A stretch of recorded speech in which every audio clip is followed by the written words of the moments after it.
Hi, வணக்கம் and welcome to Prabhas corner. நான் உங்கள் தோழி. இன்னைக்கு நம்ம இந்த வீடியோல எதை பத்தி பார்க்க போறோம் அப்படின்னு பாத்தீங்கன்னா, ஒரு 2 வீக்ஸ்க்கு பிஃபோர் என்னோட ஃப்ரெண்டு ஒருத்தவங்களுக்கு டெலிவரி ஆயிருந்துச்சு. அவங்களுக்கு பாத்தீங்கன்னா நார்மல் டெலிவரிக்காக எவ்வளவோ ட்ரை பண்ணியும் அவங்களுக்கு எமர்ஜென்சி எல்எஸ்சிஎஸ், அதாவது சிசேரியன் செக்ஷன் தான் பண்ணி பேபி டெலிவரி பண்ணாங்க. ஆஃப்டர் டெலிவரிக்கு அப்புறம் பாத்தீங்கன்னா மதர் அண்ட் பேபி 2 பேருமே சேஃப் ஆயிட்டாங்க.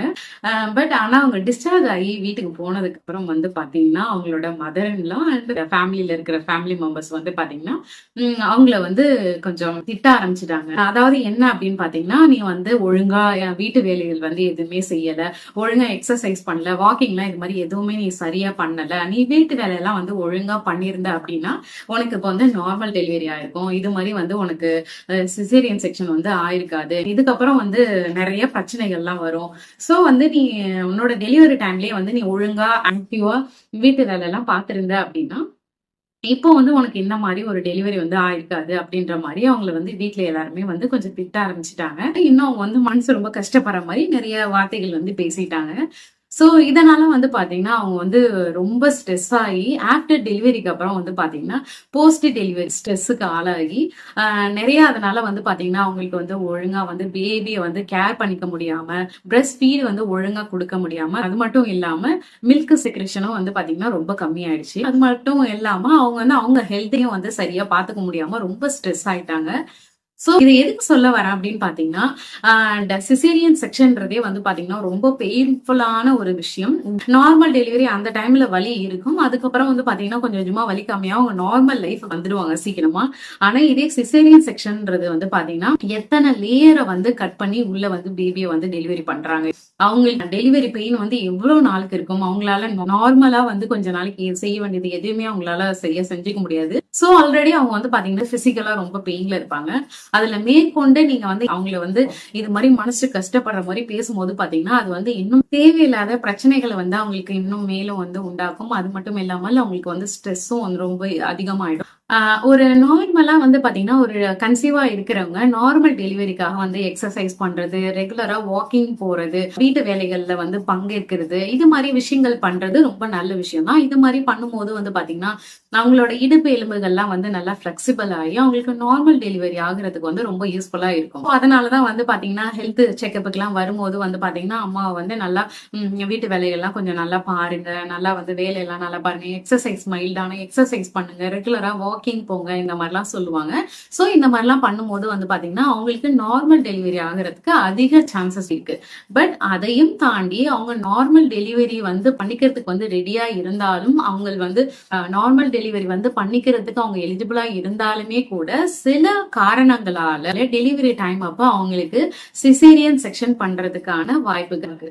சோ ஃபேமிலி மெம்பர்ஸ் எல்லாருக்குமே பாத்தீங்கன்னா இதை பத்தின ஒரு நல்ல புரிதல் இருக்கணும். அப்படி இருக்கும்போதுதான் பாத்தீங்கன்னா ஃபேமிலி மெம்பர்ஸ் எல்லாமே ஒரு டெலிவரி ஆன மதருக்கு எமோஷனல் சப்போர்ட் கொடுக்க முடியும். சோ இன்னைக்கு நம்ம இந்த வீடியோல எதை பத்தி பார்க்க போறோம் அப்படின்னா, டெலிவரி டைம்ல எந்தெந்த காரணங்களால ஒரு மதருக்கு சிசேரியன் செக்ஷன் பண்ணுவாங்க அப்படின்றத பத்தி தான் இன்னைக்கு நம்ம இந்த வீடியோல பார்க்க போறோம். வாங்க வீடியோக்குள்ள போகலாம். சில காரணங்களால டெலிவரி டைம் அப்ப எமர்ஜென்சி சிசேரியன் செக்ஷன் எடுப்பாங்க. அது என்னென்ன காரணங்கள் அப்படின்னு பாத்தீங்கன்னா, ஃபர்ஸ்ட் ஒன்னு பாத்தீங்கன்னா ப்ரொலாங்டு லேபர் அப்படின்னு சொல்லுவாங்க. அதாவது ஒரு விமன் இப்பதான் ஃபர்ஸ்ட் டெலிவரிக்கு வராங்க, இது அவங்களுக்கு முதல் பிரசவம் அப்படின்னா அவங்களுக்கு பாத்தீங்கன்னா ஒரு 20 நேரம், அதாவது 20 ஹவர்ஸ் தாண்டும் போது, அல்லது இதுக்கு முன்னாடி அவங்களுக்கு டெலிவரி ஆயிருக்கு, இது 2வது டெலிவரி இல்லது 3வது டெலிவரி அப்படி ஒரு விமன் வராங்க அப்படின்னா அவங்களுக்கு 14 மணி நேரம், அதாவது 14 ஹவர்ஸ் தாண்டும் போதும், அடுத்தது பாத்தீங்கன்னா ட்வின் பிரெக்னன்சி, அதாவது ஒன்றுக்கு மேற்பட்ட குழந்தைகள் இருக்கும் பட்சத்தில் பாத்தீங்கன்னா அவங்களுக்கு 16 மணி நேரம், அதாவது 16 ஹவர்ஸ் தாண்டதுதான் பாத்தீங்கன்னா ப்ரொலாங்டு லேபர், அதாவது லாங் லேபர் அப்படின்னு சொல்றோம். இந்த மாதிரி ரொம்ப லாங்கான டைமுக்கு எந்த ப்ராசஸ்க்குமே நடக்கல, வெஜினா வழியா பேபி டெலிவரி ஆகிறதுக்கு வாய்ப்புகள் இல்லாத பட்சத்தில் அவங்களுக்கு சிசேரியன் செக்ஷன் தான் பண்ணி எடுக்கணும். ஏன்னா குழந்தை ரொம்ப நேரம் வயிற்றுக்குள்ளேயே இருக்கும் போது பாத்தீங்கன்னா குழந்தைக்கு மூச்சு திணறல் ஏற்படுறதுக்கு வாய்ப்பு இருக்கு. இது பாத்தீங்கன்னா குழந்தைக்கும் சரி அம்மாவுக்கும் சரி சேஃப் கிடையாது. சோ இந்த மாதிரி டைம்ல அவங்களுக்கு சிசேரியன் செக்ஷன் தான் டாக்டர்ஸ் ப்ரிஃபர் பண்ணுவாங்க. அடுத்து வந்து பார்த்திங்கன்னா ஃபெயில்டு இண்டக்ஷன். அதாவது நார்மலாக இப்போ ஒருத்தவங்க டெலிவரிக்காக வராங்க அப்படின்னா அவங்களுக்கு தானாகவே நார்மல் டெலிவரி ஆகிறதுக்கான ப்ராசஸ் எல்லாம் நடக்கும். பட் ரொம்ப நேரமாக ப்ராக்ரஸ் வந்து அந்தளவுக்கு இல்லை.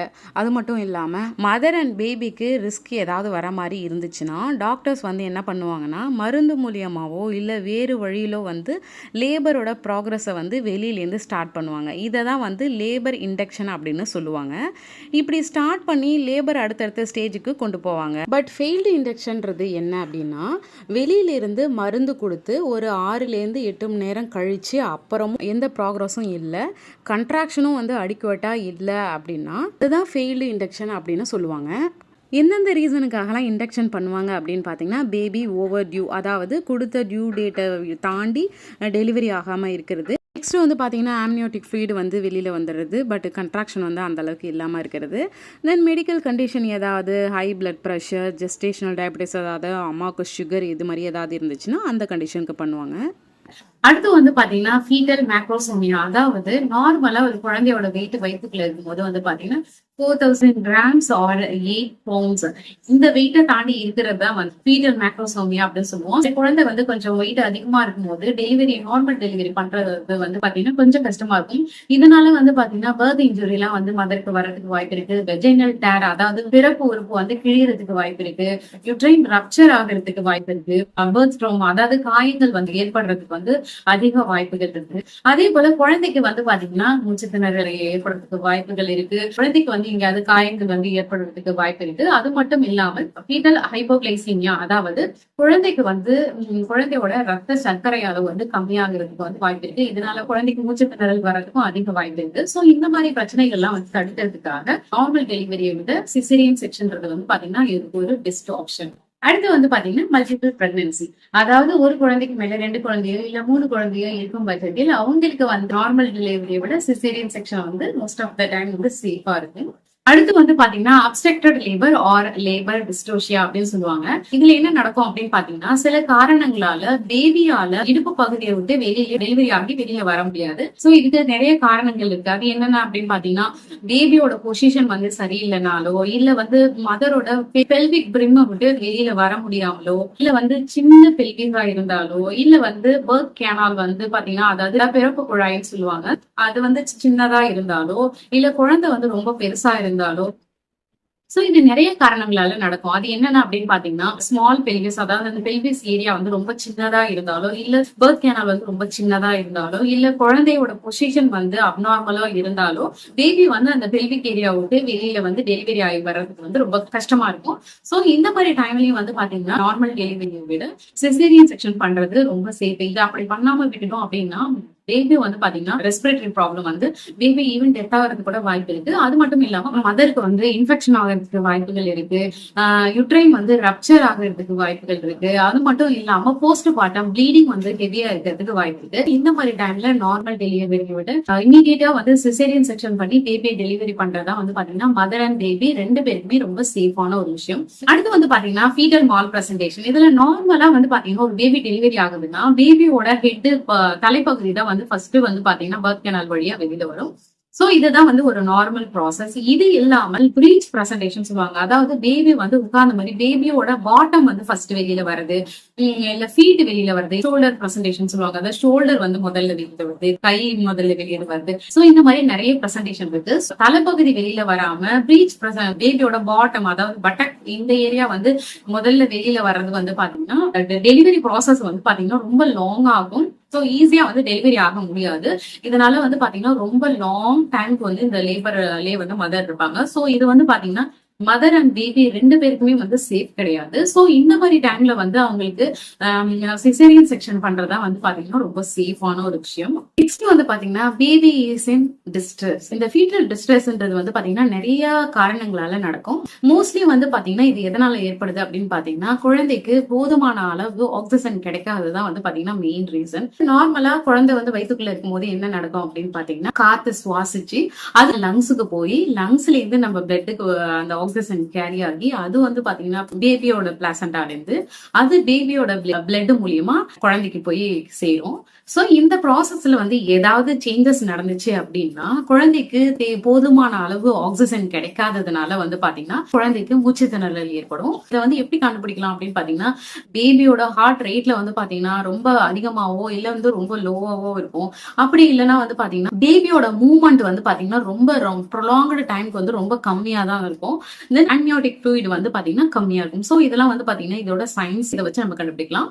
அடுத்து வந்து பாத்தீங்கன்னா பிளாசண்டா ப்ரீவியா, அதாவது பிளாசண்டான்றது ஒரு ஆர்கன். இது வந்து பாத்தீங்கன்னா ஒரு விமன் வந்து பிரெக்னெண்டா ஆகும்போது வந்து பாத்தீங்கன்னா இந்த பிளாசண்டான்ற ஒரு ஆர்கன் வந்து டாப் ஆஃப் த யூட்ரஸ்ல வந்து டெவலப் ஆகும். சில டைம்ல வந்து பாட்டம் ஆஃப் த யூட்ரஸ்லயும் கூட இருக்கும். ஆனா கொஞ்சம் நாள் ஆக ஆக வந்து பாத்தீங்கன்னா இது வந்து அப்படியே டாப் ஆஃப் த யூட்ரஸ்க்கு போயிடும்.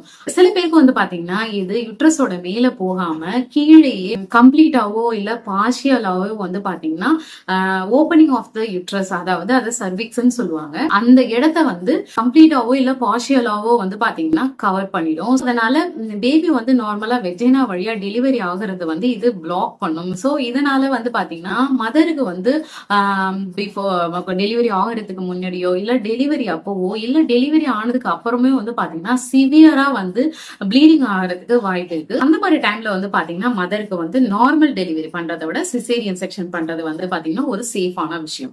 அடுத்து வந்து பாத்தீங்கன்னா அம்பிளிக்கல் கார்டு ப்ரொலாப்ஸ் சொல்லுவாங்க. இது என்ன அப்படின்னு பாத்தீங்கன்னா நார்மலா வந்து ஒருத்தவங்களுக்கு டெலிவரி ஆகும்போது குழந்தை தான் வந்து முதல்ல வெளியில வரும். அதுக்கப்புறம் தான் வந்து பாத்தீங்கன்னா அம்பிளிக்கல் கார்டு, பிளாசண்டா இது எல்லாமே டெலிவரி ஆகும். இதுதான் வந்து பாத்தீங்கன்னா ஒரு நார்மல் ப்ராசஸ். அம்பிளிக்கல் கார்டு ப்ரொலாப்ஸ்ல என்ன நடக்கும் அப்படின்னு பாத்தீங்கன்னா பேபி டெலிவரி ஆகிறதுக்கு முன்னாடியே வந்து அம்பிளிக்கல் கார்டு வந்து சர்விக்ஸ் வழியா வெஜனால வந்து டிராப் ஆயிடும். அம்பிளிக்கல் கார்டு வந்து ரொம்ப நேரம் வந்து வெளியில இருந்துச்சு அப்படின்னா இந்த அம்பிளிக்கல் கார்டு வந்து நேரோ ஆகி குழந்தைக்கு தேவையான ஆக்சிஜன் அண்ட் பிளட் ஃப்ளோ வந்து ஸ்டாப் ஆயிடும். சோ அதனால வந்து பாத்தீங்கன்னா குழந்தைக்கு வந்து மூச்சு திணறல் ஏற்பட்டு பிரெயின் டேமேஜ் ஆகிறதுக்கு கூட வாய்ப்பு இருக்கு. சோ இது போல காரணங்களால மதர் வந்து நார்மல் டெலிவரி பண்றதுக்கு ரெடியா இருந்தாலும் எலிஜிபிளா இருந்தாலும் கூட சில பல காரணங்களால மதருக்கு வந்து நார்மல் டெலிவரி பண்ணாம சிசேரியன் செக்ஷன் பண்றதுக்கு வந்து வாய்ப்புகள் இருக்கு. இதுல வந்து மதரோட பிரச்சனை எதுவுமே கிடையாது. ஈவன் அவங்க வந்து பிரெக்னன்ட் டைம்ல வந்து வீட்டுல நல்லா வேலை பார்த்திருந்தாலும், நல்லா வாக்கிங் போயிருந்தாலும், எவ்வளவு நல்லா ஒர்க் அவுட் எக்ஸசைஸ் பண்ணி இருந்தாலும் சில காரணங்களால அவங்களுக்கு நார்மல் டெலிவரி பண்றதோட சிசேரியன் செக்ஷன் பண்றது சேஃப்ன்றப்ப அதை தான் வந்து டாக்டர்ஸ் பண்ணுவாங்க. இனிமே வந்து யாருக்காவது வந்து சிசேரியன் பண்ணி இருந்தாங்க அப்படின்னா அவங்கள போய் நீங்க கன்சீவா இருக்கிற டைம்ல இந்த பிசிக்கல் ஆக்டிவிட்டியும் ஒழுங்கா செய்யலையா, எக்ஸசைஸ் பண்ணலையா, நீங்க ரெகுலரா வாக்கிங் எல்லாம் போலையா, இந்த மாதிரி கேட்டு அவங்களுக்கு காயப்படுத்தாதீங்க. ஏன்னா எக்ஸசைஸ் பண்றது, வீட்டு வேலைகள்லாம் நல்லா பண்ணியுமே கூட சில பேருக்கு வந்து சில காரணங்களால சிசேரியன் செக்ஷன் நடக்கும். சிசேரியன் செக்ஷன் பண்றவங்க எல்லாருமே வந்து ஒழுங்கா வீட்டுல வேலை செய்யல, எந்த எக்ஸசைஸும் பெருசா பண்ணல, அதனாலதான் அப்படி அவங்களுக்கு வந்து சிசேரியன் செக்ஷன் பண்ணியிருக்காங்க அப்படின்ற எந்த ஒரு காரணமே கிடையாது. சோ இதுக்கப்புறம் வீட்டுல உள்ள ஃபேமிலி மெம்பர்ஸ் உங்க வீட்டுல யாருக்காவது இது மாதிரி சிசேரியன் செக்ஷன் நடக்குது அப்படின்னா அவங்களுக்கு வந்து எமோஷனலா நல்லா சப்போர்ட் கொடுத்து அவங்கள நல்லா இன்னும் நல்லா கேரிங்கா பாத்துக்கோங்க. அவங்க வந்து ஏற்கனவே வந்து நிறைய பிசிக்கல் பெயின்ல இருப்பாங்க. நீங்க மேற்கொண்டு அவங்களை எதுவும் காயப்படுத்தாம அவங்களுக்கு வந்து நல்ல ஒரு நல்ல எமோஷனல் சப்போர்ட் கொடுத்து அவங்கள வந்து சீக்கிரமாவே இந்த போஸ்ட் பார்ட்டம் ஸ்ட்ரெஸ்ல இருந்து வெளியில கொண்டு வருவாங்க. சோ இந்த புரிதல் ஃபேமிலி மெம்பர்ஸ்க்கு எல்லாத்துக்கிட்டே இருந்தாலே வந்து பாத்தீங்கன்னா யாரும் யாரையும் காயப்படுத்த மாட்டாங்க. சோ இந்த வீடியோ உங்களுக்கு யூஸ்ஃபுல்லா இருந்திருக்கும் அப்படின்னு நினைக்கிறேன். இந்த வீடியோ உங்களுக்கு யூஸ்ஃபுல்லா இருந்துச்சுன்னா லைக் பண்ணுங்க, சப்ஸ்கிரைப் பண்ணுங்க, மறக்காம கமெண்ட் பண்ணுங்க. தேங்க்ஸ் ஃபார் வாட்சிங். பாய்.